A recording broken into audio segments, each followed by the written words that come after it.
Bonjour, bienvenue à tous, bienvenue dans l'interview. Aujourd'hui, je reçois Bernard Clerfailly. Bonjour. Bonjour. Vous êtes député bourgmestre de Schaerbeek, défi. D'abord, une question qui est sur toutes les lèvres, parce que vous n'avez pas encore eu l'occasion vraiment d'en parler.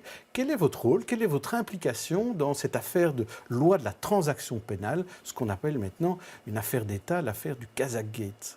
D'abord, il est bon de faire toute la lumière sur cette affaire et je suis très content qu'il y ait une commission d'enquête qui essaiera de voir s'il y a eu des influences ou pas des influences et de la corruption ou pas dans ce dossier-là.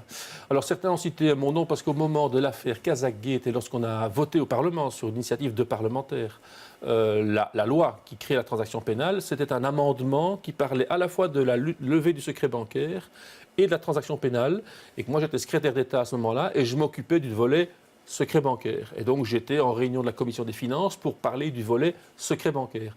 Mais sur le volet transaction pénale, ça concerne la justice, les travaux de la justice, ça concernait les compétences d'un autre secrétaire d'État, Karl de Vlies. Et donc je ne suis pas lié à cette affaire-là et c'est tout ce que je pourrais répondre si on m'interrogeait là-dessus.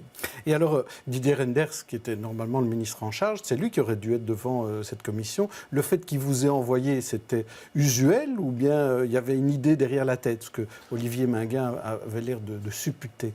Didier Reynders est ministre des Finances. Moi, j'étais adjoint au ministre des Finances. Donc, il m'arrivait très, très régulièrement d'être appelé par son cabinet. Le ministre est retenu à une réunion. Pouvez-vous le remplacer à la Chambre pour expliquer tel projet de loi? Il y avait un projet de loi divers sur des dispositions fiscales relatives à la douane et des choses très, très techniques.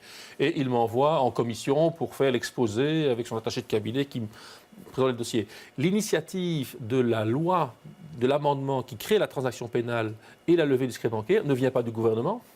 C'est une initiative qui vient de 6 parlementaires de la majorité qui déposent tous ensemble ce projet de loi. Donc, quand j'arrive en commission, je n'étais même pas au courant. C'est arrivé en cours de séance que des parlementaires déposeraient ce texte-là et qu'on a une discussion sur le volet secret bancaire. Que vous connaissez bien. Que je connaissais bien. J'étais très heureux qu'on lève le secret bancaire parce que la Belgique devait se conformer aux règles internationales. Pour conclure là-dessus, si la commission d'enquête vous fait venir, vous témoignerez, vous raconterez cela? Si elle me fait venir, je vais raconter ça. Je passerai peut-être la cassette, la vidéo de ce qu'on s'est dit maintenant. C'est tout ce que je connais du dossier.